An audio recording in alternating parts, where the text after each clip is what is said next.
the best time of the week. Time to listen to the Three Brothers. Forget your garlic and your leeks and listen to the Three Brothers. It's fat-free, sugar-free, dairy-free, soy-free, and free from gluten and priestcraft too. If you click this accidentally, stick around. You might learn a thing or two. Chuck on a shirt, tie in shorts, and crack yourself a brew without any further ado. We are coming at you. Three brothers, juxtapositions, and midnight ramblings for sure. Three brothers, don't forget you get what you pay for. Three brothers, so come on down, don't even worry about it anymore. Three brothers. Three Brothers. Hello, brothers and sisters. Welcome again to the Three Brothers, the Three Brothers podcast with a couple of your brothers. And I forget how we start this. My name's Topher. This is Ammon, and that's Micah, and we are your favorite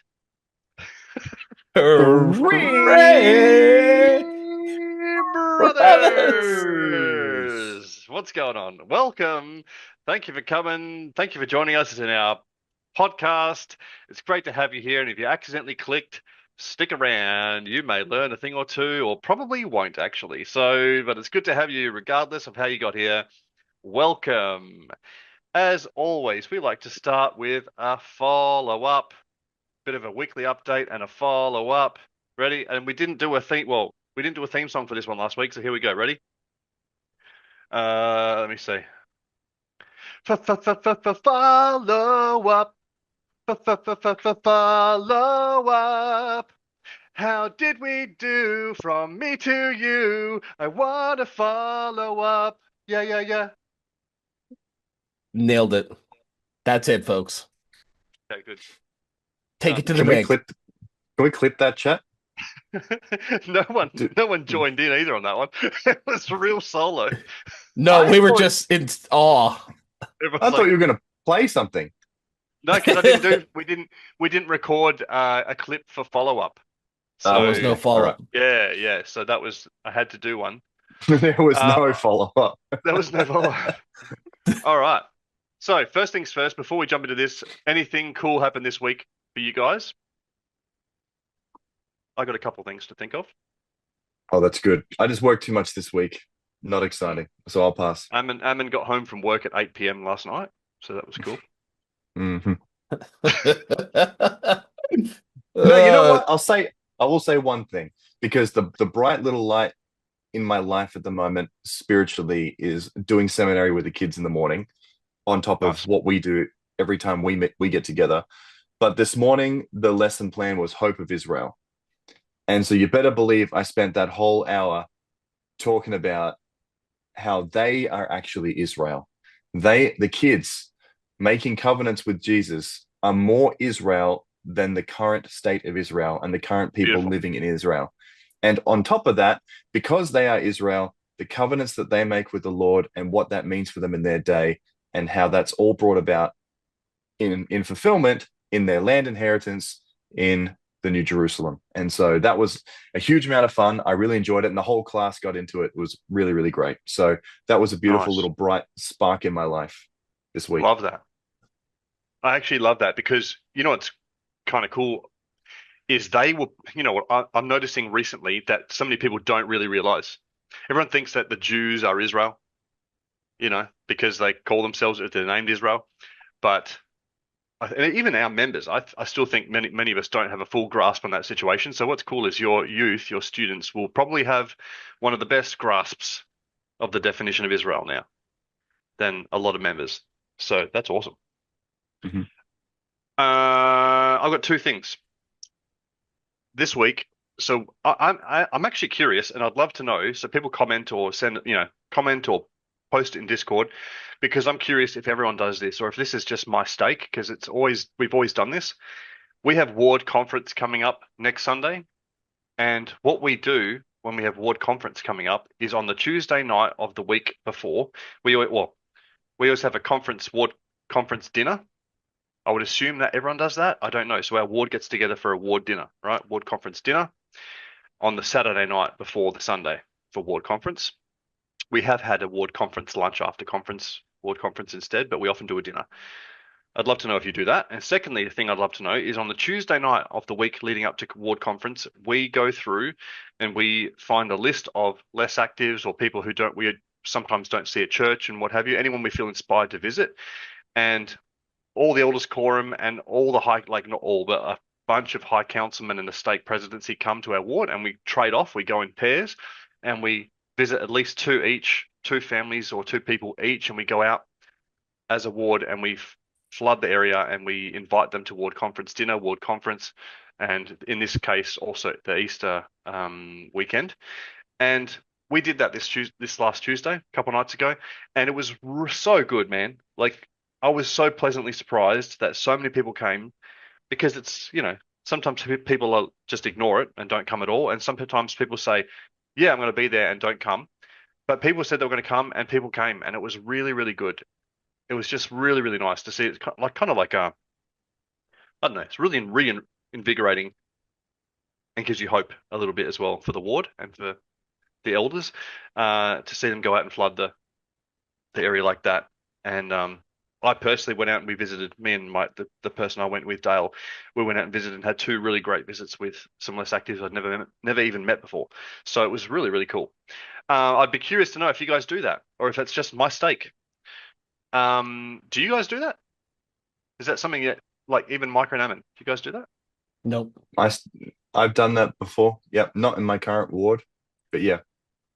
Yeah, okay. Yeah, I wonder how. I'm just wondering if it's a fast spread thing or if it's just something my stake decided to do long ago. Here's the other funny thing. Well, not funny thing. Here's a funny thing. So I was at work, right? And I'm about to leave for the weekend. And our fridge, we have this huge fridge, massive fridge in our area at work, and it's always filled with food and fruit and all this stuff that, we have there. And they have a big sign on it and it says, fridge emptied every Friday. No mercy is what it says, right? So I'm leaving and I look in there and there's a chocolate cake in the fridge. And I'm like, oh, sweet. Well, it's the end of the day, weekend. Fridge gets clean, no mercy, right? I'm like, cool.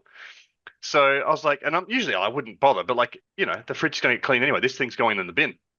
So I take this cake, right? It's brand new cake, hasn't been touched, hasn't been opened, right?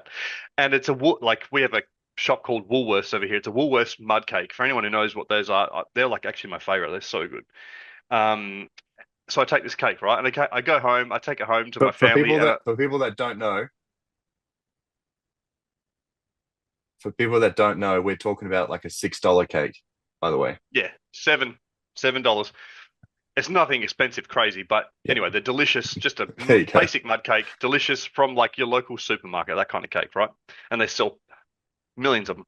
Anyway, so I take this cake home to the absolute delight of my children and family. And so I walk in and everyone's like, yeah, and they all like start hacking, they've already eaten dinner by the time I get home. So they all start hacking into this cake. Everyone's eating, enjoying it, having a great time.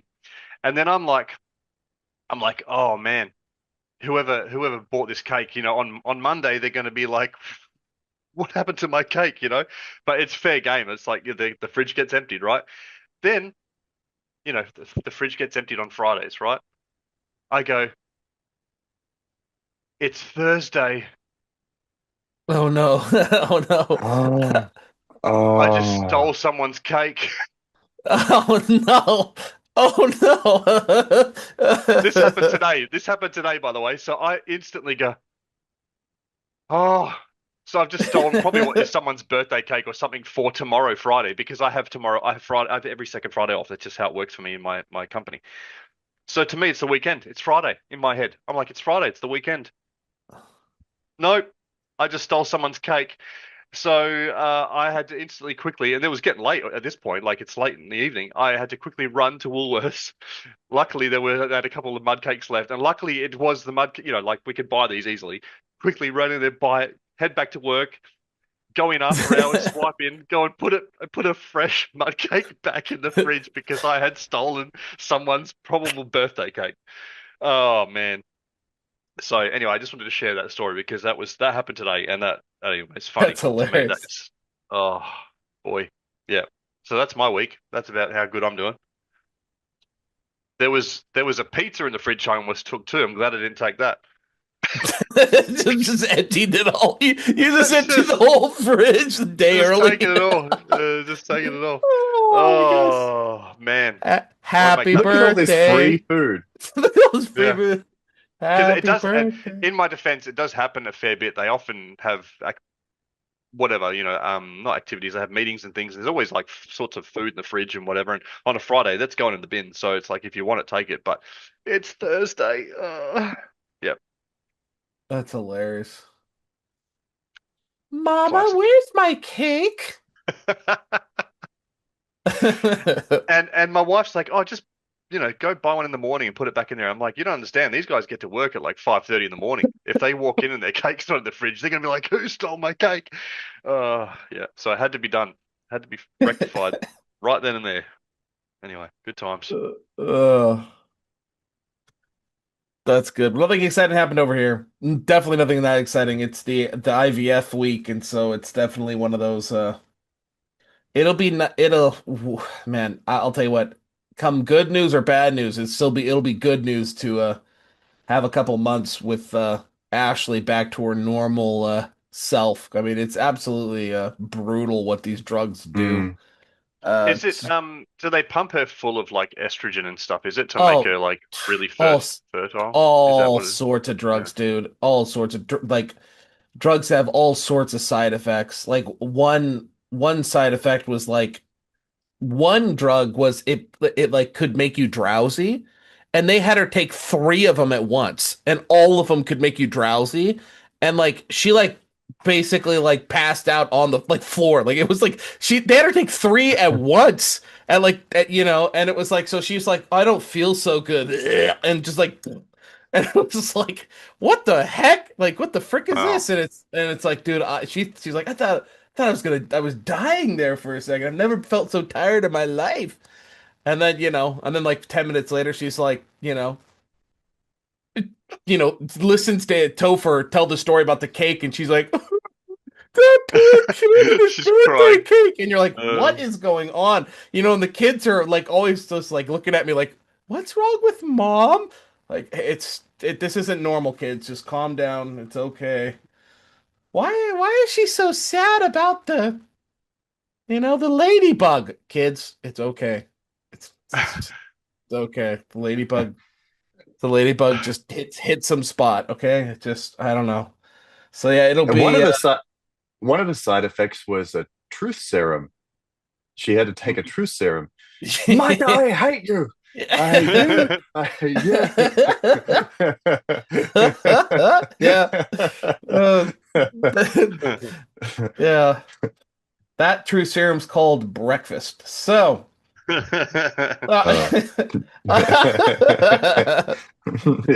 take that on Tuesdays. we take that every Tuesday. That's part of, comp studies. So yeah, anyway, so I'm looking forward to that. And so looking forward to conference, and it's definitely been a struggle this last couple weeks, man. It's just been like a lot of work, and it really feels like, and I'll guess we'll cover it in the next section. There's just some things that are happening where it's like, oh, and then I'll just cover it in the next week. It's just disheartening to say the least. Hmm. But that's fine. I'm gonna get recharged in the next couple weeks. I'm gonna take a vacation to New Zealand, and I'm gonna get recharged and Ah, feel much better about is that myself. right? Yeah, Yeah, that'd really sort you out, I think. yeah. Go visit the Lord of That the kind Rings sites. I just that look. yeah, that kind of a recharge. Yeah. Yeah, I'm looking forward to it. Imagine Micah Yeah, coming all the good. way up here, going to New Zealand and not coming to Australia. That would be so devastating. You'd be like, what? Wait, Those are close to each He- other. No, he'd probably get the Candace Owens treatment. They watch one of his videos and they go, "Nah, you're banned. You're not coming." Yeah, yeah, that's possible. All right, All anything right. else? If not, let's hit it. It's hit it. Yep, hit it. Well, so do we want to follow up on the commitment though? Is that what we're doing? Oh, Still? Yeah. yes, we we Actually, took so long. I probably need a weekly update jingle and a follow-up jingle because we kind of run them as two separate things almost, don't we?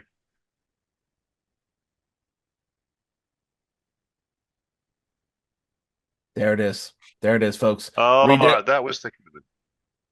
So last week's commitment, rededicate yourself to become a member of the Church of the Firstborn.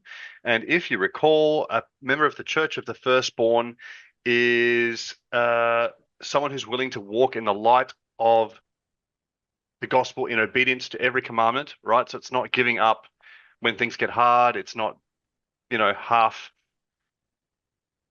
don't mean this to sound crass, we say half-assing it. Do you guys say that in America, half-assing it? Yes, yes, we do. Yeah, okay, good. Occasionally, we get in trouble when we say Yes. it, but we do say it. Okay, there you go. And what else? What else did we? I remember the quote. What else did we discuss about that quote? Um, obedience to every commandment. I remember that being one of the items. But I did just do this week, so this is actually one that more than the other commitments I tried to do those. This one I actually was spending a lot of time thinking about. Um, because as we're trying to have kids, I think that this is a big part of it. It was like, why am I here? What do I want to be remembered by? Like, what is it that, like, if I want my kids to remember anything about me, is it that was fun? Is it that was funny? Is it that I was a good cook? Like, what is the thing that I want to be able to pass on to my kids that they can remember me as, or what's the most important thing? Because typically you're only going to get one thing, and you're going to know what that thing is at your funeral, because every single person is going to stand up and share the exact same story or the same thing about you, that you cared about money, that you were a miser, whatever it is. And that'll be it. That one thing. And this is the one thing that I thought, if I could, what does it mean to be a member of the Church of the Firstborn? What are these people like? And it's a people that have one thing isn't enough. It's not, oh, okay, like I'm good at reading my scriptures, but I'm not good at prayer. I'm good at prayer, but I don't really care about personal sanctification. I care about personal sanctification, but personal self-mastery and self-control of my body isn't that important, with what I eat and how I live and so forth. And it's like these are people who it's all important to them. Like it's all important. And they're striving for this. They're striving to be like the savior. And so I've really spent this week thinking about this, and I hope others did too. mm, Yeah, it just was a part of my lesson today in seminary. We talked about the fact that not everyone who's a member of the Church of Jesus Christ of Latter-day Saints is automatically going to become part of the Church of the Firstborn, and only those that become part of the Church of the Firstborn are those that go to Zion, the New Jerusalem. So it's if you think that you can get to Zion, the New Jerusalem by osmosis, by just being around, by just being alive, by existing, it's not going to happen. You can't become part of the Church of the Firstborn by simply existing. And just having a membership in the Church of Jesus Christ of Latter-day Saints is not going to be enough. You have to become something. You have to become part of the Church of the Firstborn by becoming like Christ. So, mm, yeah, being a Latter-day Saint, you can't just simply exist and be a Latter-day Saint, in my opinion. Like you can, but like you say, you won't be a member of the Church of the Firstborn. Yeah, that's a not good not one point. that's worth anything.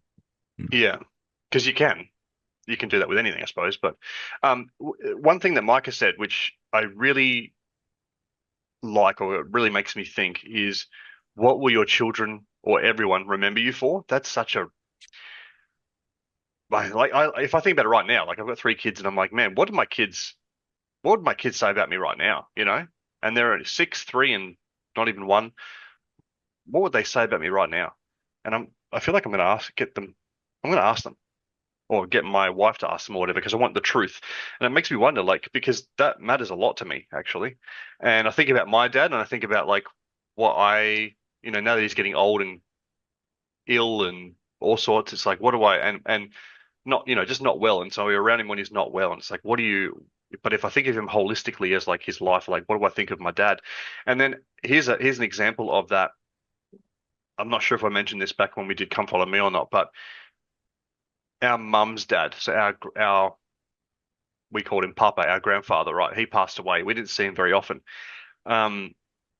And we watched his funeral on Zoom. So I didn't fly over. He was on the other side of Australia. We watched his funeral on Zoom, and it was the most bizarre funeral you've ever seen because he had 7 children, 6 daughters and one son. Terrible relationship with every single one of them, and it was just bizarre because they all gave eulogies at his funeral, and you could see that they all love him because they're his father. He's their father. But they all had so much negative stuff to say about him, and they all said it at his funeral, and it was the most bizarre. They trashed him at his funeral. Yeah, it was wild, man. I was like, they'd say a couple of good things that maybe he did in his life or something, or things that he liked to do or whatever, and then just let loose on him about all the bad things he did. And I was like, geez Louise, like that better not be me. Do you know what I mean? Like I'll do anything I can to make sure that's not me. Before that happened, I thought you were safe at your funeral, and I was wrong. Yeah. I was so wrong. People only say the good things about it. Apparently not. That's what I thought. That's what I thought people did because I've only been to a couple of funerals and they were nice. Yeah. This one was the opposite of that, and so now I've realized that people will be brutally honest if you've been a dirtbag your whole life. Yeah. And it will usually be between 1 to 3 things. Like it'll be distilled down to like 1 to 3 things that you could kind of generally wrap your head around, that these are the 3 things that they remember you by. Yeah. And so when you said that, it was really sparked something in my head, and I'm like, man, it's brutally important, like super important to me, and it should be important to everyone.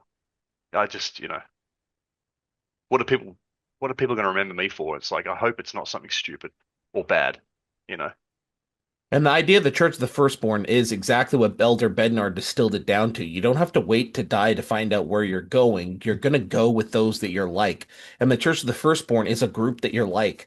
And first and foremost, the thing on my list that people don't apparently realize this is that it's like, I want to be known by my kids as being around people of the Church of the Firstborn.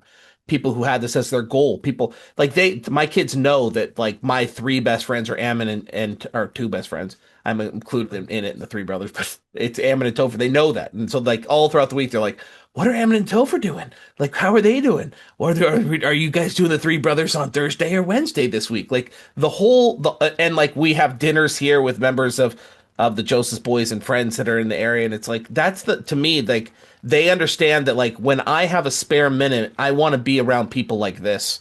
And I think people forget that. I think people kind of think more institutional, like it's the church. Like we think in the United States about the government, and it's like the government is just people. It's people. That's all it is. And so the Church of the Firstborn is literally that. It's a group of people. It's a group of people who we want to be like, we want to have communion with, we want to be worthy of their companionship. And it starts here. Anybody could have. We're the 3 best friends. Yep. That's pretty much it. I've got something funny. I just want to quickly. Should I unshare this? Oh yeah, will it stop? Yeah, will this stop you? Yeah, unshare it. And we're the 3 best friends. Hang on. I thought I was sharing it. Hang on. Share. And we're the 3 best friends that anybody could have. We're the 3 best friends that anyone could have. We're the 3 best friends that anyone can have. And we'll never, ever, ever, ever, ever leave each other. Yeah. Yeah. All right. And so moving on. We got a surprise for you, brothers and sisters. Get a hold of this. We've got to rent. Yeah, we've got to rent. Oh, it's the rent.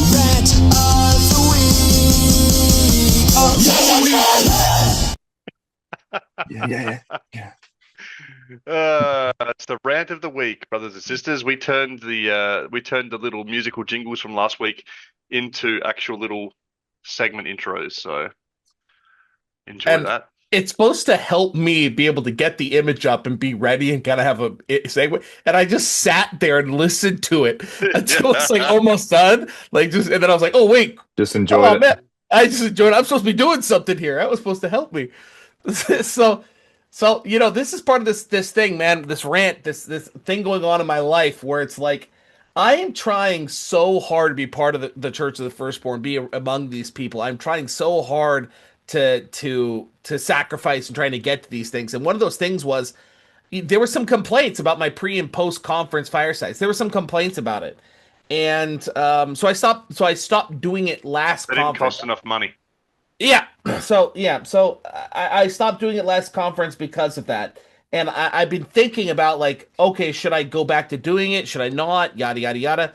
And then boom, lo and behold, all of a sudden somebody, and this is so frustrating. People don't understand for the last 4 to 5 years, when you priestcraft, you do not receive personal revelation anymore. You don't, which is going to get into the second rant here. But like you don't receive personal revelation anymore. You don't. So you have to steal it from others. You just have to constantly steal. And it has been, there's been peaks of this, but of people just absolutely ripping off stuff that I've produced. But man, it's been crazy the last 3 4 months of this happening. But so here we go. There's a thing that's now taking place where if you want to hear Halverson's pre-conference event, which is literally that's what it's called, the pre-conference event. They are selling tickets to it, and so here I am trying to like be the best member of the church I can and not offend people because I was doing stuff in my pre and post conference stuff that really offended people for some reason. Like I would rate talks that really bothered people, where it was like these are the talks that influenced me the most. That was all it was, like this was a 10 out of 10, this one didn't really, this was a 2 out of 2, this didn't, and man, people, oh, that's crazy. But here is priestcrafting over a pre-conference and probably a post-conference. That'll be what happens next. And no one bats an eyelid. No one bats an eyelid. And this is just absolutely crazy. And tickets are starting at $15 a pop. And it's just insane to me. It's just insane. So like this has made me like snap. And like when I got this news, I just got this from the last 24 hours, ironically enough. And I think I'm going to go back to doing pre and post conferences. I think I'm just going to go back to doing it. And I don't think I care if it gets people offended. If people want to come at me and people want to, if people want to be like, hey, you shouldn't be doing this, and whatever. If members of key holders are like, Mike, I really don't think you should be doing this. I'm just going to point them towards stuff like this and be like, if this is being allowed in the church and they're being allowed to make money doing it, I'm allowed to do what I'm doing for free. People can go get plowed. So anyway, this one's snapped me. Firstly, this is gross, right? Secondly, I bet this guy doesn't get a call from his bishop or his stake president going, why are you doing this? What's happening?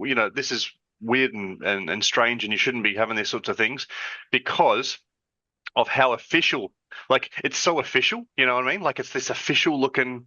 I feel like when something's like official like this and you get tickets to it and it's so like official, it's like, I don't know. I don't feel like anyone would like question it, but Yep. there's something about when you do it for free, for some reason, out of the kindness of your heart, and because you love the gospel and you love conference and you like talking about it and like anything you can do to talk about it and be around it and whatever, and you do it for free, they're like, you're weird.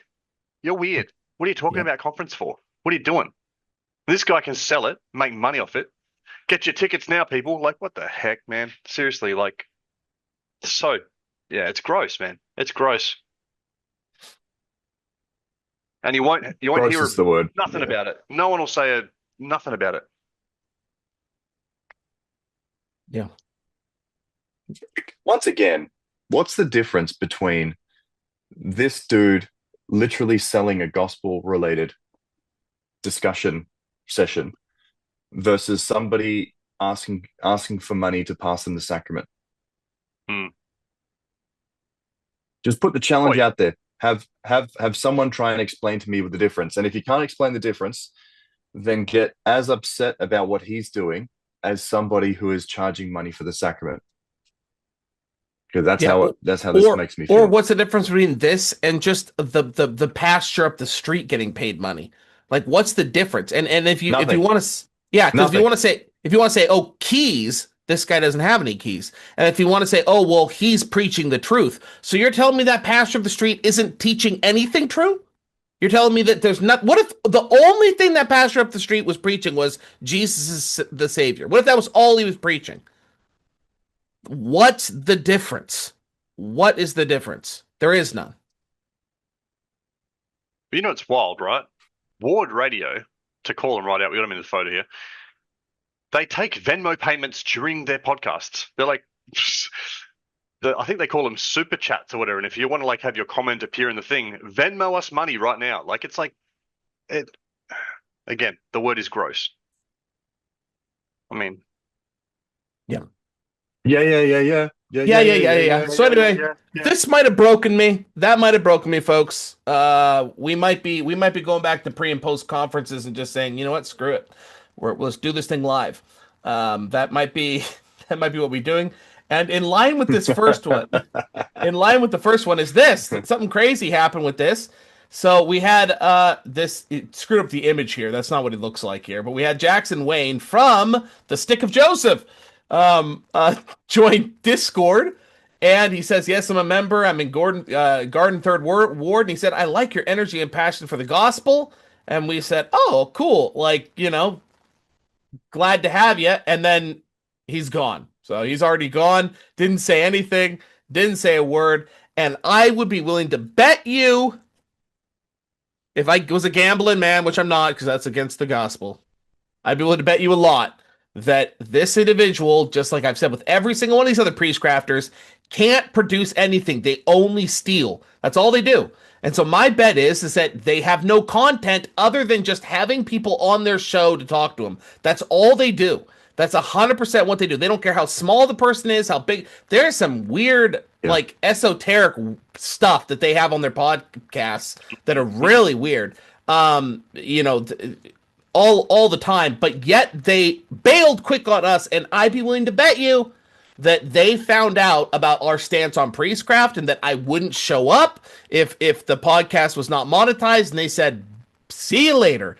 You guys are psychos. So, yeah. Oh, I love you.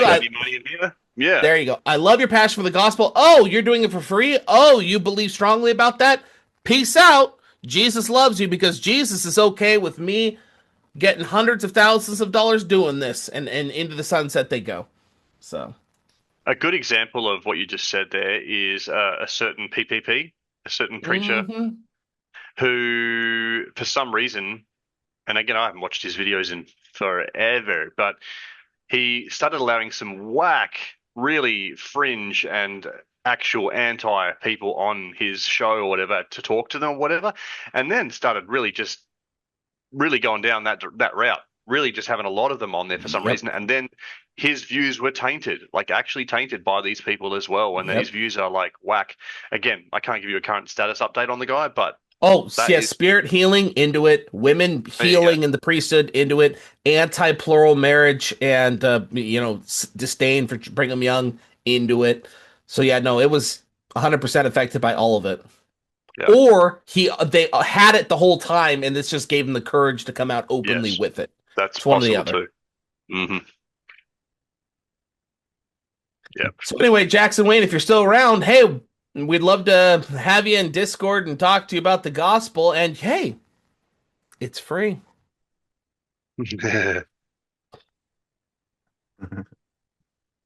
That's the problem. It's fat-free, sugar-free, gluten-free, and priestcraft-free too. It's true. He might not have heard the jingle. Ready? I'm ready. Comment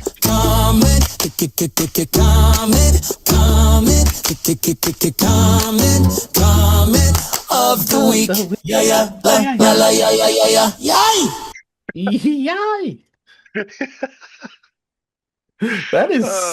That's great. I don't get bored of them. That's so good. Speaking The of comment which, of the week's in there. Yeah, that's so funny. uh, Uh, all right, comment of the week. week. Read it out loud, Dover, for those that You are you just guys listening. sing well. Did you write jingles? The fun thing is, no, they were all off the cuff, absolutely 100% made up on the spot. And that's what you're hearing now is I took those, I clipped them out of last week's video. I took them and I put them into an AI program and told it to make jingles out of them. So that's what we've got. I'm going to keep playing these jingles through the podcast. So we've got a couple more to play. So it's pretty fun. Good times. But yeah, absolutely made up on the spot. That was fun. And ironically enough, we have the barbarian doing that, not the bard. So it's for those who aren't familiar, Topher is the barbarian, and Ammon is actually our local bard. So it's we actually switched roles for this. We got the barb, the big old barb with a little lute going to town here. I just sing them. I don't make them up. I just sing them. I make them up as I'm charging into battle. Ah, Uh, comment. I like to listen to the. How does that barbarian's voice go? The animated guy. I just like to Oh, listen hey. to this. Hey, Oh, little hey. fella. Yeah. Oh, hey, little fella. Do you like my song? I Yeah. will not tolerate the forces of evil. I will not tolerate the forces of evil. Oh, that's right. All right, so yeah, it's a great comment. That was actually two comments combined into one. So there was actually a lot of comments about the singing. You guys are actually really good at singing. Wow, do you guys write those? So it's funny. It was all about the mic, Maybe, and then it was all about the singing. Hey, maybe we should start selling them for money, huh? Maybe make you're some onto money something off with those that boy. ringtones. Ringtones, yeah. You were onto something there, maybe. I think you're onto Hey, something. if anyone for whatever reason wanted any of these clips, they're free. I'll send them to you. Uh, Yeah, they're good. All right, next one. This is Next another one. tune. Questions. Baby's got a question. Have you got a question? Well, here's a place to get it answered. It's the question of the week.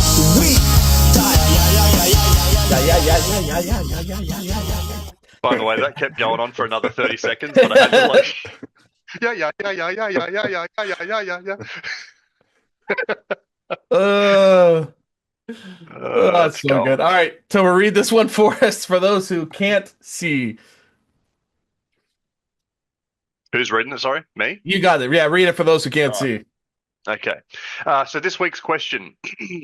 Don't we hear people teach that God always answers our prayers? Maybe we should modify that.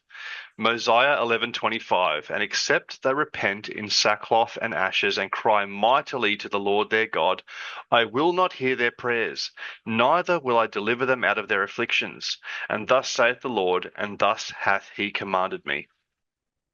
That's actually a great point. That is a really good. It's not much of it. Yeah, it's a bit of a question, I suppose, because we do actually teach that. I mean, we start in primary by teaching, "Hey, God will hear and answer every prayer." Right? There's primary songs that literally say that. But it's a good point. You know, it's funny. I actually not taught. I spoke in sacrament meeting last Sunday, and the topic they gave me to speak on was adversity, and the main crux of the talk was I used a couple of examples. I used Job as an example. I had a lot of great quotes on different things because adversity is such an awesome topic to study and talk about. But the crux of the whole talk on adversity is that nothing matters if you don't go to the Lord. If you don't put everything on the Lord, if you don't pray to the Lord, if you don't, and here's where it syncs up with this for me, right? Crying mightily to the Lord their God. And this is what, like, for instance, Job. I mean, Job went through it a lot, right? Joseph in Egypt, he was another example. One thing that these guys did, the first thing Job did, by the way, when he lost everything, he lost absolutely everything. He rent his clothes, he shaved his head, he dropped to his knees and he worshipped God. He cried mightily to God, and that's the point. And so, and the Lord's saying, "I will not hear your prayers unless you cry mightily to me." And I think that is really, really important to remember. I think yes, we should teach our children that God hears and answers our prayers always, because He always will. But we should also teach that the piece that relies on is that we cry mightily unto Him in sackcloth and ashes. I mean, as Job did. That's funny too, right? But yeah, that's the crux of it. Putting everything back on the Lord, always relying on the Lord. That's the test of adversity. That's the test of everything. What do you do when you go through these things to get delivered out of your afflictions? Yeah, awesome. And we don't really put asterisks on things we teach like we really should. Like this should definitely be one of those asterisks where it's like, yeah, the Lord will hear your prayer. You know, we do it all the time, by the way, for missionaries, don't we? Oh, I prayed. If somebody said, if an investigator came to you, Amon Topher, and was like, "Well, I prayed about the Book of Mormon and to know if it was true, and I just didn't get an answer," would either of you be like, "Oh, well, then it must not be true"? Would you be like, "Oh, well, that's weird, huh? Okay," or would you both go right to Moroni chapter 10 and be like, "Okay, there's some prerequisites." There's some that stipulations. There's Yeah, some prerequisites. prerequisites, if you will. Some quid pro quos. Quid pro quos. Quid pro quos. Some Yes. juxtapositions. Let's juxtaposition that against what you actually provided versus what the Lord requires. Yeah, it's we do it all the time, but you know, and so we need to understand that there are, even with prayers, there are stipulations in those, and one of those ones in this case is seeking the Lord early. And so if the Lord said, "If you come unto me now," right, your repenting will be completely different. Like, you know, if you seek Him early, it's what it says in the Doctrine and Covenants as well. Seek Him early, and it'll be different. But if you don't seek Him early, then I will be slow to hear their prayers. Like, they were slow to heed my counsel in the day of their plenty. They did esteem my counsel lightly. Well, then in the day of their trouble, when they come crawling back to me, I'll be slow to hear their prayers. That's what it says in Doctrine and Covenants 101. So there is asterisks. And we don't. Why don't we teach that? Why don't we ever put those asterisks? Because they make us feel bad. You know, it's never too late. That's another one. It's never too late to come to the Lord. It's never too late. And it's like, what about judgment? Yeah. Obviously, there's. Yes. Obviously, there is, you know, we're just debating what that point of in time is, but like to say it's never too late is ludicrous. There obviously is a point where it is too late, and so yeah. Instead of focusing on the asterisk, funny enough, is always the other direction. Like the asterisk should be, we should be fearing the point of it being too late. The asterisk is, but if we're still alive and we're still breathing, there's still time. There's still hope. We can still repent. But instead, it's the other way around. It's like, oh, we got all the time in the world. What does it matter? Eat, drink, and be merry. Tomorrow we die, and then tomorrow we die. We're like, oh, well, it's okay. We'll just do it in the next life. But yeah, another one is like, we're saved by grace. We're all saved by grace. You know, the grace of Jesus Christ. Asterisk. After all we can do. You know? Yes, there you go. Which Paul agreed with. So that's it. That's a great question. Thank you for that. Good question. From the same individual, by the way. Oh, very nice. Just keeps rocking out. Keep rocking us these awesome questions of the week. Yeah, I've just decided to make them anonymous, so that way I don't have to ask you if it's okay for me to share them. So no one knows. All right, ready? Tune in to Channel Free, Channel Free Brothers for this week's headlines. Channel Free with your anchors Topher, Micah, and Evan. Get your week headlines. Channel Free. Yeah. Your favorite news station, Channel 3. Yeah. Yeah. I like how that's on every one of them now. Yeah.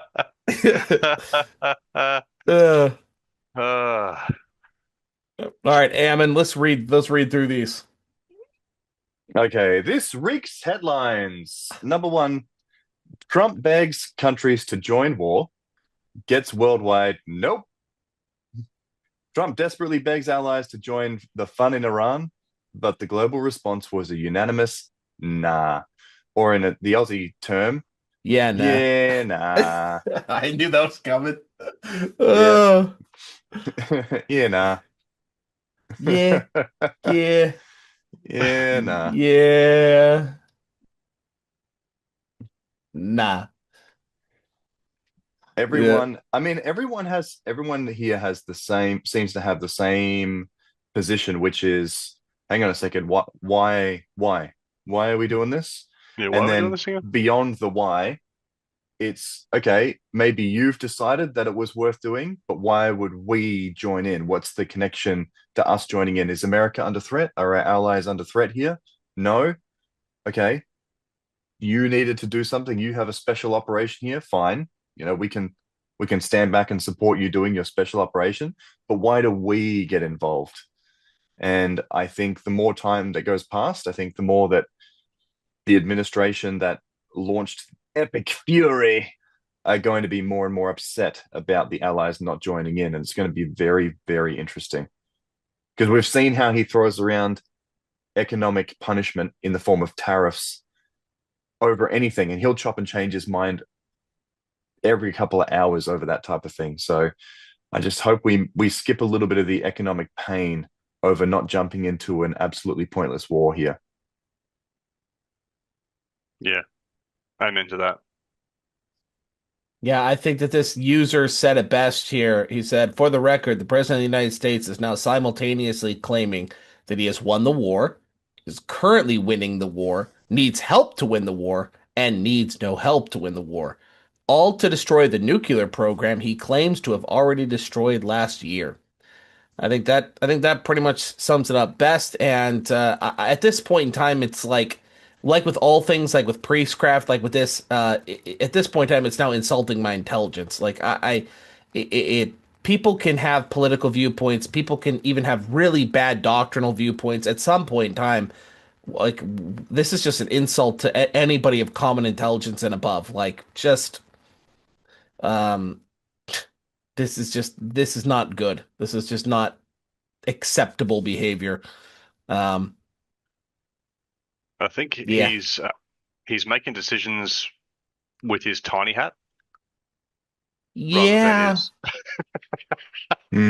yeah. And That's his. But He calls it his thinking cap. He puts his his thinking cap on. thinking And cap. That's right. That's Oh, awesome.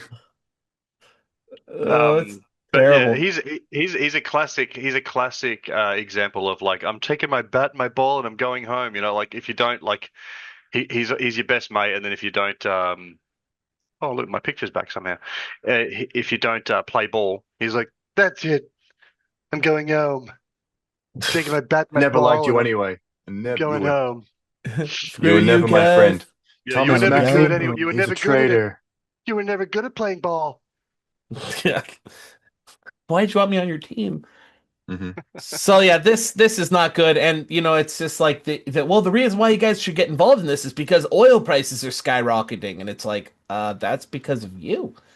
That's because of what you guys just did. It's also a showcase of why this actually need to happen at this time because the Israel lobby has lost so much global power since the Iraq War. Because you remember the Iraq War, the WMDs, that was all a lie. But we got we got a lot of countries. I think Australia was involved in that even. I think England, like a lot of countries joined in to some degree. Canada even did in the Iraq War. So like when we called for aid in that, everyone showed up, even though it was very similar to this situation. And so that it showcases just how absolutely dwindling the relationship has become worldwide. Like people just aren't buying into this like they used to buy into this. And worldwide, they've done studies on this now, and this is scary. The last group of people that has pretty much unanimous, goy slop consumption in the world is Gen X and boomers in the United States of America who lean conservative. That's it. Every other demographic, every other political persuasion, every other thing is either weary or negative feelings Yeah. towards Israel everywhere in the world. And so this is the last time to do this because as soon as these boomers die, Yeah, it's all over. these wars Support's stop. gone. It's Yeah. gone immediately. So no one's getting We no all one stopped drinking the goy slop. we stopped. We said enough. We said enough. McDonald's is enough. We can't handle any more goy slop. So Gondor calls for aid. Yeah, nah. And Yeah. Rohan will. and the know what goy he says to slop that. did not answer. Yeah, that's right. Rohan will answer. All right, number two we, here. We won't though. We No. won't. I don't think anyone will. It's gone. So if people are waiting for support on that, it's not happening. All right, number two here. Joe Kent publicly Yeah. quits position in Trump administration. This is the one of the guys that was in the head of security. War vet Joe Kent publicly quits position in Trump administration. Trump says he was always weak anyways. He was always weak anyways. That's a typo there. That he didn't. Trump didn't actually. He Well, didn't maybe. go wah. He didn't go wah. He was always wah. But yeah. So I'm not really. Yeah, I'm not really sure about this one either because it's like the insult to the intelligence again because like Trump, you appointed this guy. It's like to say he Yeah. was always bad on security. You appointed him to security. And you didn't fire him either. He left. Yeah. This guy was the director of the United States National Counterterrorism Center, and it's even though Trump has been very coy as to the exact reason as to why they attacked Iran, the reason that they seem to keep coming back to is that they believe that they were a terrorism threat. Now that would mean that there was no one in the administration that knew clearer and better whether they actually were a terrorist threat or not than Joe Kent. So to have the guy who's ultimately responsible for that walk away from the administration, drop the job and run, and then turn around and say they weren't a terrorist threat to us, that throws the entire administration in the toilet as far as having any kind of any kind of evidence or any kind of genuine reason to have gone and done what they've done in Iran, unless they were forced to do it by somebody else, which in this case seems to be exactly what's happened. Yeah. Mm. Yeah. He was Yep. weak anyways. He was weak anyways. And yeah. Not weak Yeah. enough to get fired, apparently, but Yeah. And his resignation letter, by the way, was like really nice. So it's so funny with these people because it's like when people leave, it's so funny. When people leave friendship with me, they always have the most awful things to say about me, and they're just like, they burn bridges and they try to destroy my life. But it's like, and it's like, and I'm not like that. I'm like, can we call? Can we reconcile? Like, why are you acting like this? It's like the complete opposite, and yet these are the people that we put in power. Always, it's always the way we seem to work, right? Whether that be priest crafters, so like Unshaken, and like we appreciate for some reason this just like domineering personality. I don't know why, but Trump here, this guy's resignation letter. I don't know if either of you two have read it. It was so nice. It was just like Trump in 2016 was just like a godsend to America, America first. His first, term, he kept us out of wars, and it was so wonderful. And then like number three was like, his term now, he's been influenced by people who led him on to believe. He gave Trump an out and was like, it wasn't even Trump's fault. He was led on to believe that there was the threat here and that this war could be won in an afternoon by people who wanted to suck us into this. And Trump needs to like come to his senses and come back because we love him and we need him back. But I can't, in good conscience, remain in this position knowing that like we shouldn't be in this war and that like obviously this is going to just make his job impossible, counterterrorism and stuff. It's going to make his job terrible. You just increase the number of potential Iranian terrorists and false flags in the United States exponentially. You think he wants to be in charge of that when the false flags start going off in America? And so anyway, super nice resignation letter, and Trump in Trump fashion proceeds to absolutely thrash him and throw him under the bus. And so yeah, it's a personality trait that we like. We definitely like it. You're fired. Look at the But, jawline on this guy. That's a jawline. Set your clock to it. Set your clock to it. All right. Speaking of jawlines,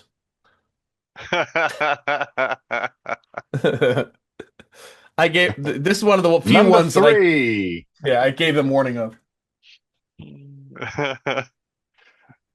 All right, run it. Shapiro's Hook us up. eyebrows out of control. Rogaine wants his secret formula.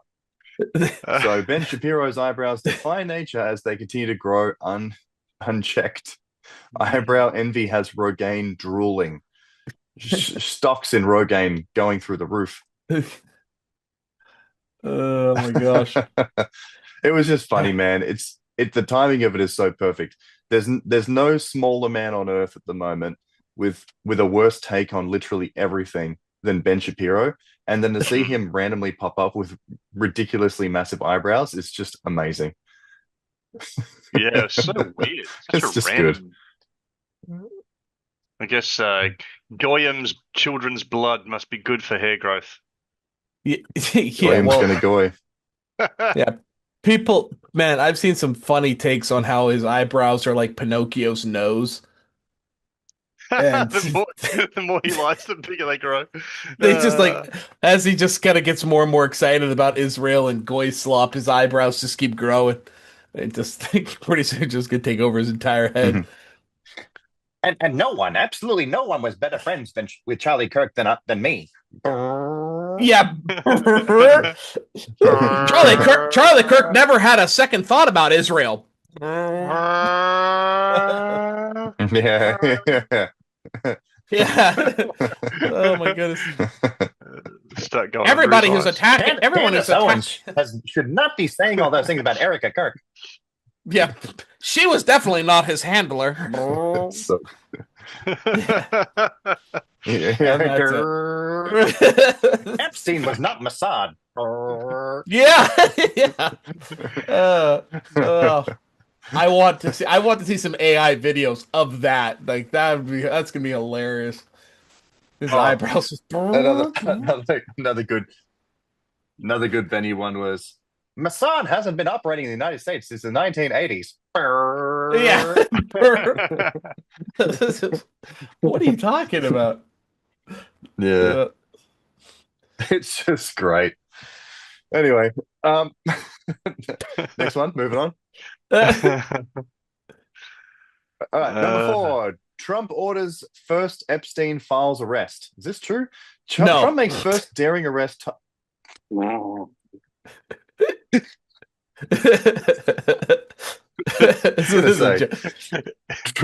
Trump makes first daring arrest tied to Epstein files because Tucker Carlson did ask about it. Is this actually not true? Is this actually fake? No, this is just me being a dork. But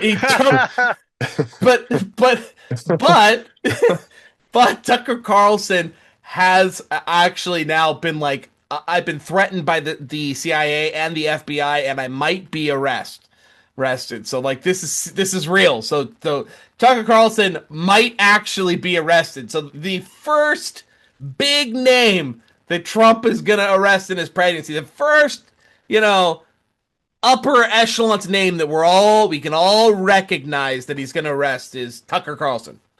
So Wow. that's that could actually be happening, and that would be absolutely hilarious. That'd be crazy. Candace Owens is next. In fact, all the people who are pro-Trump and who loved me and got me into office, who won't stop talking about Epstein. Dude, isn't it so interesting during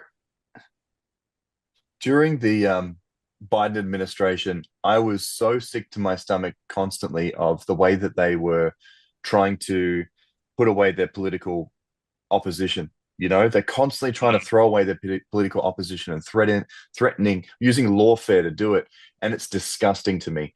And guess what? I carry that same energy to the side of politics that I generally support. So as soon as Trump starts doing the same thing and starts using lawfare and starts to attack political opponents and trying to lock them up and do all that sort of stuff, I am as disgusted by that as I would the other side of the aisle. It has nothing to do with an allegiance to politics. It has nothing to do with an allegiance to an individual.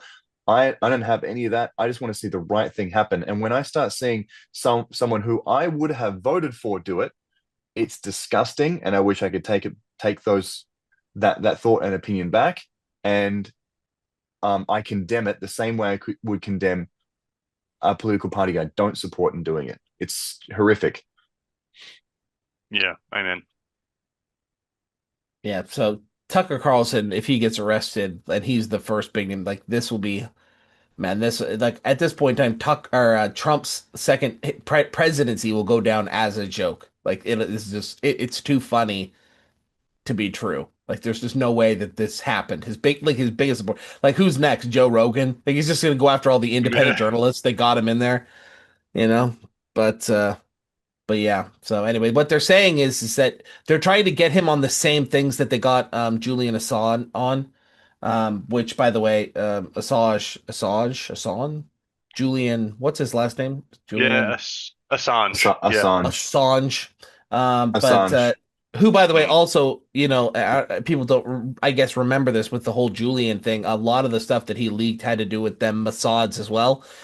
Julian has some very outspoken beliefs on Israel, so there is a thread that connects the two.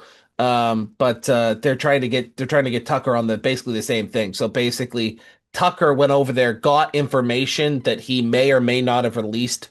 Went over to Iran or talked to somebody in Iran and may or may not have released it over to the United States.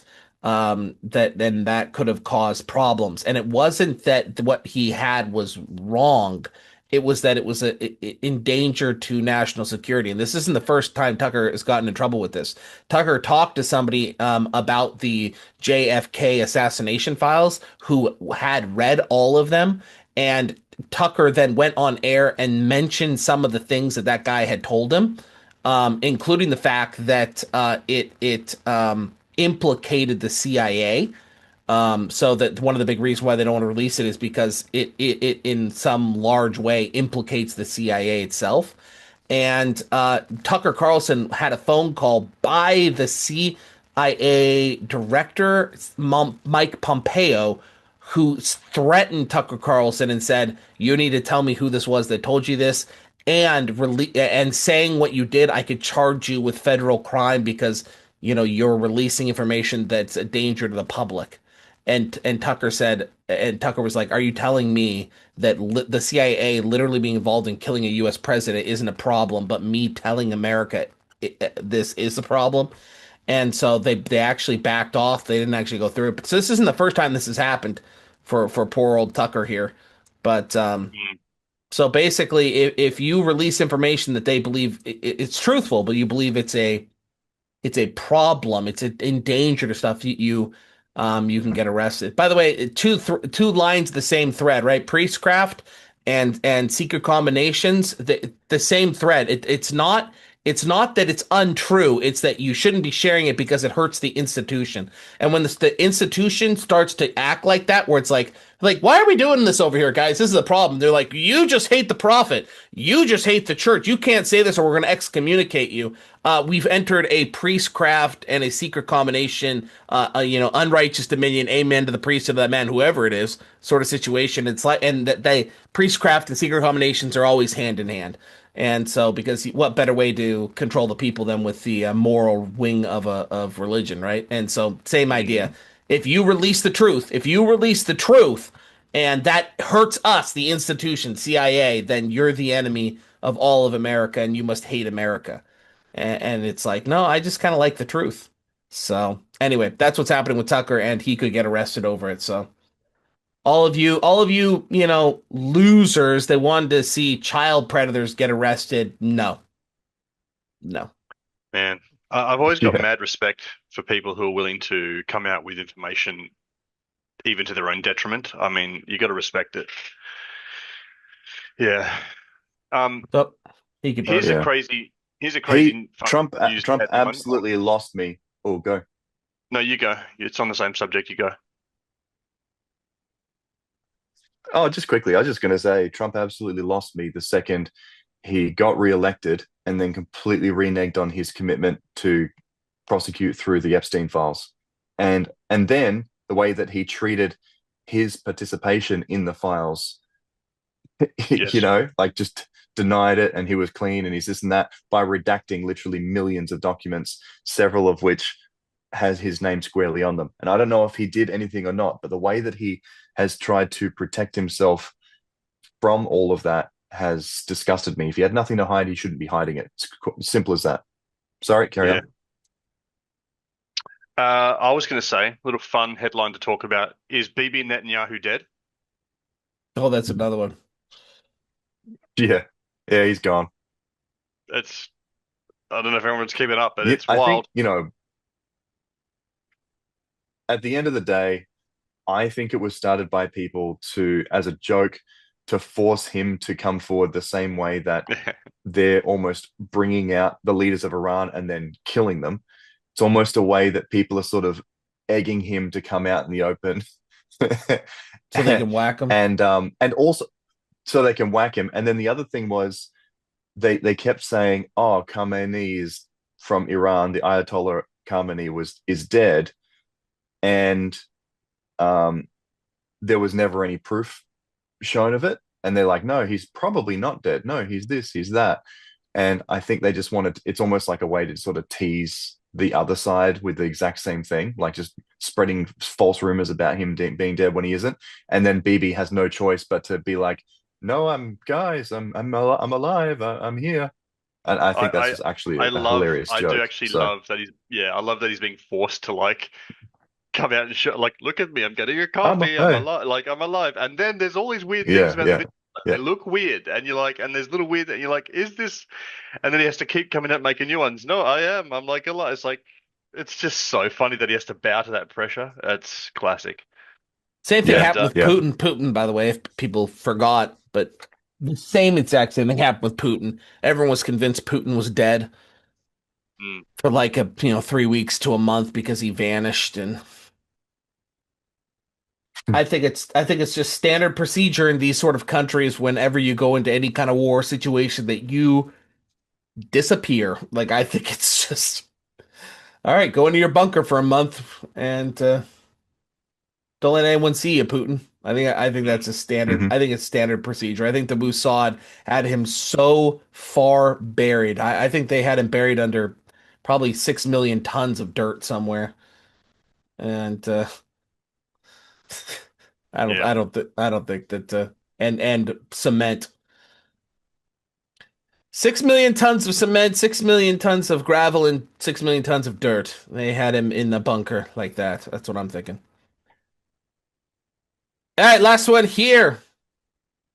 Gay Catholic influencer slams dangerous Mormons. This is Milo. I forgot to put his name here. Popular gay Catholic influencer declares Mormons are dangerous. Now that's a shocker. So we have now it's kind of weird. We have Milo, we have Candace Owens, and I think Nick Fuentes might have said something kind of in passing, but not really serious. But we seem to definitely Candace and definitely Milo. We definitely have this rise in the I don't know, focus of the church in a very weird way, in a very political way, in a very not oh they're anti-LGBTQ or anything like that, but like it's like we're this focus on the church as being like in bed with the CIA. Yeah, Yeah. politically motivated and manipulative from a political and power standpoint. Like, it's really interesting. I didn't see Milo say this, but given Milo's connection to Candace Owens and their connection to everything that happened with Charlie Kirk, and the fact that that's all very topical, and that there are some, quote unquote Mormons involved in what appears, allegedly, if you listen to Candace Owens, what appears to be some fairly dodgy financial dealings, and potentially political dealings through TP USA. Those are bad. If what's happening, if what she said is happening is actually happening, they appear to be horrific Mormons, quote unquote. They seem to be involved in some pretty bad things. And so you can understand why people would point to that and go, oh, it's because of their religious affiliation. It must be because of their religious affiliation that they are so inclined to be and do certain things. And so they all seem to be pointing the finger at them. So isn't it so sad that, once again, priestcraft and the love of money and power from members of our church are causing people to point at the church and go, the church is dangerous, when in fact the church is not dangerous at all. It's just that we have some members that go so far off the page that it brings disrepute upon the entire organization. And we cause the problem by putting the attention on it when it's good, but then when it's bad, we like try to backtrack. So like whenever these like, gay influencers or these things that like these Imagine Dragons, like whenever these is like, oh, that person's a Latter-day Saint, oh, that person's, and we like put all this attention on them and like woohoo, and then they're like, yeah, but I hate how the church is anti-gay, and then they leave the church, and then we're like, well, that had nothing to do with us. And it's like this with the government. Like, we were the ones, members of the church and priestcraft, being like, isn't it so awesome that there are so many Latter-day Saints in the FBI, and why? And like we parroted the story forever that like the creator of the FBI, I don't know, was it Nixon, said, yeah, I mostly want Mormon boys in there because they're upright and they're good people and blah, blah, blah. And we're like, yeah, that's us. And so then we make this connection because that's like anything good about them is because of the church. And therefore, isn't it awesome that we're in the FBI? But then these same FBI agents, these same good Mormon boys in the government do bad stuff. And we're like, well, that has nothing to do with the church. I mean, that had nothing, that had to do with them. And it's like that. Then we shouldn't be picking and choosing winners and losers like this. We should be remaining silent. Like, yeah, they are FBI agents who just so happen to be members of the church. And let's hope that these people in government continue to represent the church in a good way by being good human beings. Like that's how we should, more or less go about these things, but we just don't.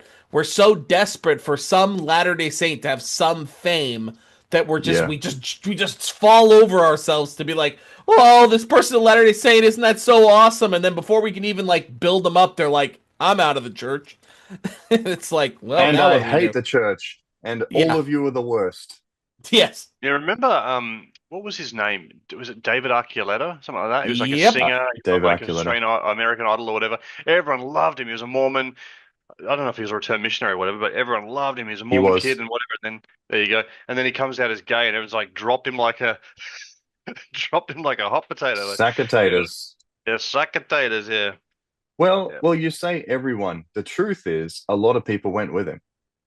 That's true. So that's that's the problem. If you start pumping up an individual and trying to make them the highlight, when inevitably the bulk of them who are seeking fame leave the church, because that's what fame does to people. It makes them completely self-centered and thinking about the individual, and they end up walking away from the gospel.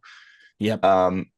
They take everyone with them. So their fame and their fans and everyone who follows them more than they follow the gospel walk out, and they hold the hands of all those weaker people and walk straight out the door. And I've seen the comments. I've seen people commenting it, and he's telling his story, and he's like, yeah, I left the church. And everyone's commenting saying, David, when you left, I went with you. When you went, I went. Where you go, I go. If you're in hell, I go to hell. All that sort You of stuff. opened my Everybody's saying it. eyes.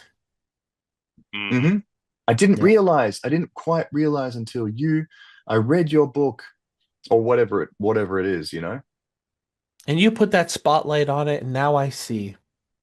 So I just think it's super dangerous. I always thought it's super dangerous for the church to be just so heavily trying to highlight famous people, because famous people will 9 times out of 10 prove me wrong. 9 times out of 10, we could sit here and we could name the 20 or 30 most influencer famous people in the church that the church has pushed and highlighted, and you would find that 90% of them left the church in a really negative way and then took all of their fans with them.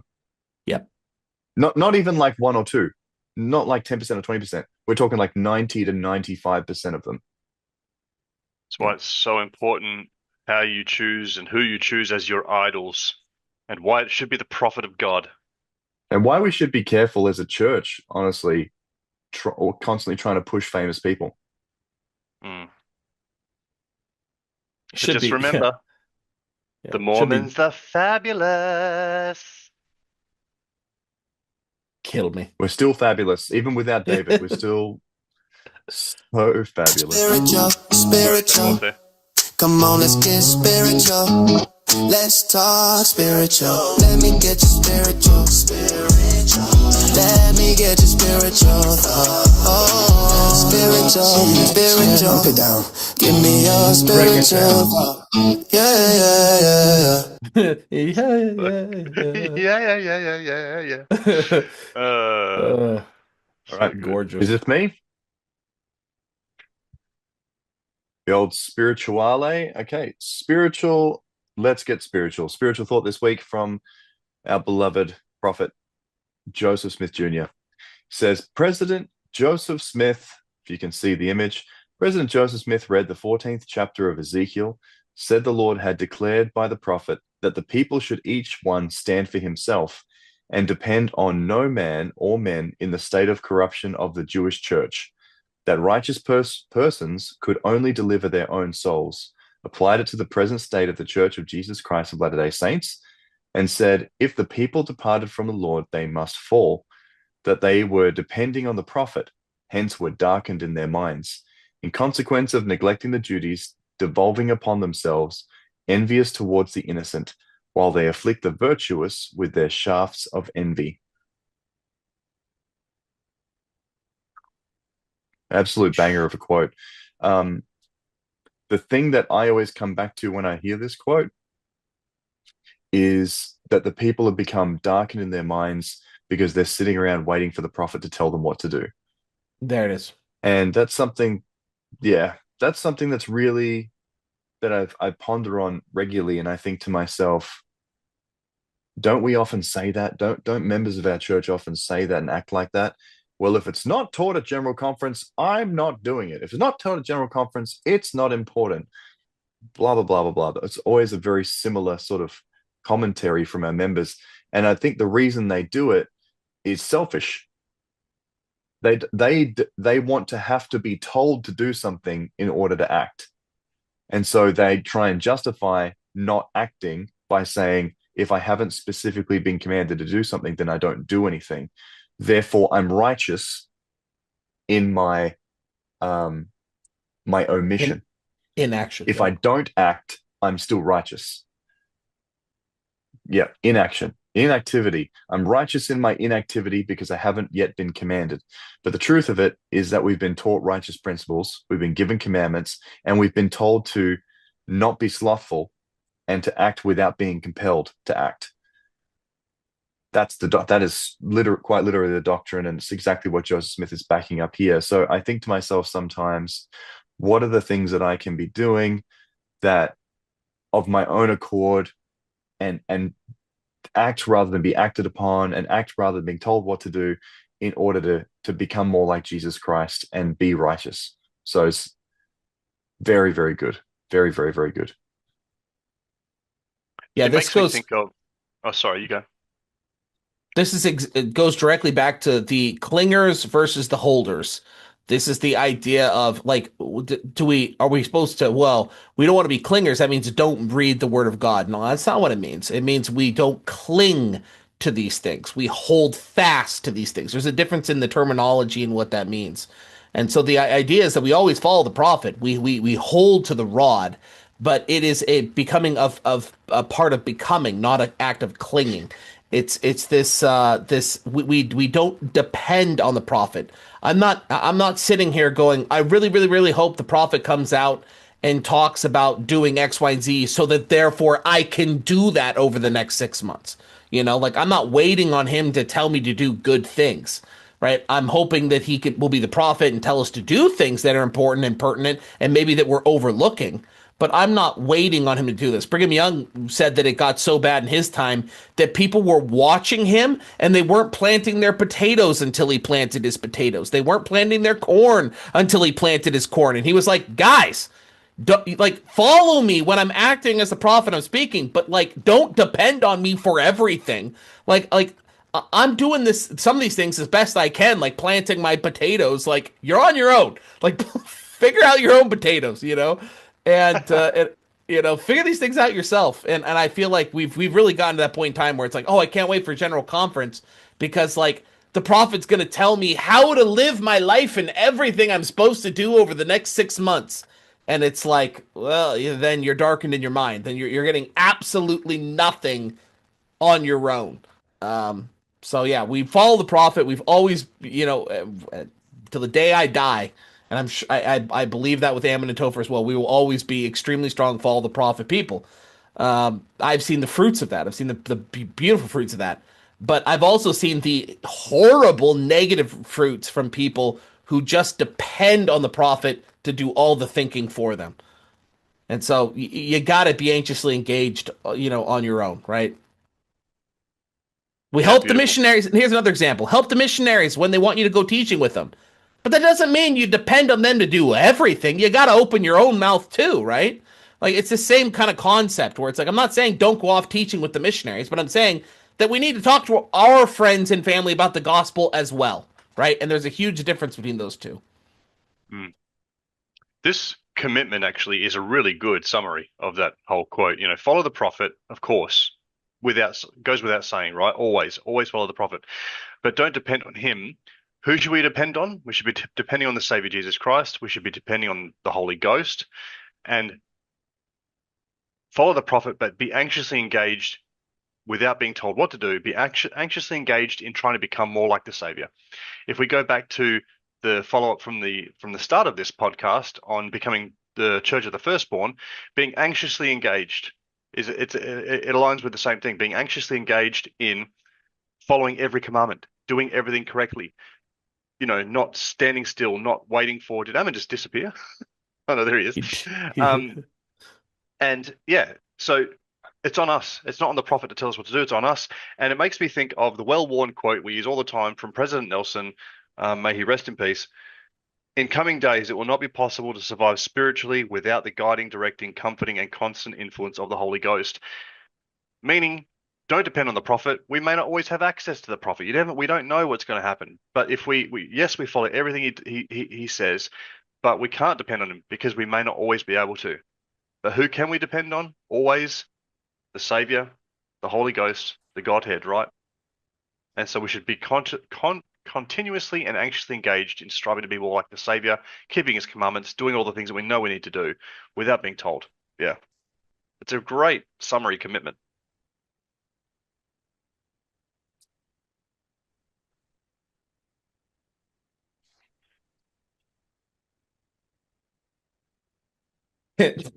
Amen. Ammon just keeps phasing in and out of existence. I'm committed. He's committed. We've all committed. All right, good. That's good. I'm having some technical difficulties. Speaking to us from beyond the grave. Well, this was absolutely fantastic. This is a great week, man. I love these things. I feel like with the news of the week, man, I feel like it's a little bit like a comedy skit. Like I think this one might be funny. I think this might be work. And some of them are like, oh, that was funny. Like they understood this and got it. And some of them are like, all right, maybe I'll Maybe I'll get better on this one next week, but it's like it's fun.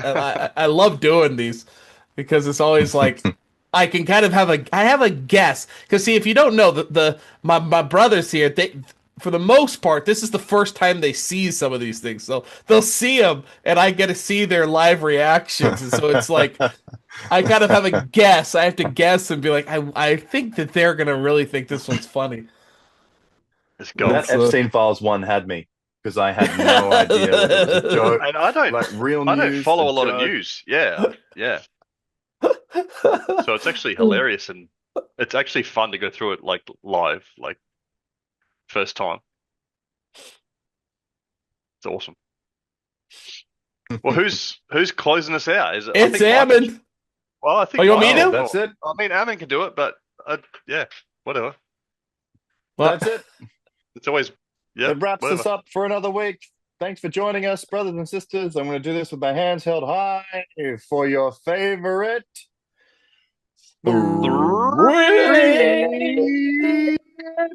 brothers. And we love you guys. Thanks for Love tuning you. in. If you clicked on the link by accident and you hung around, we hope you learned Well a done. thing or two. Well done. And hopefully you'll accidentally click on the next one next week. We love you. Goodbye, guys. Have a wonderful week, and we'll see you real soon.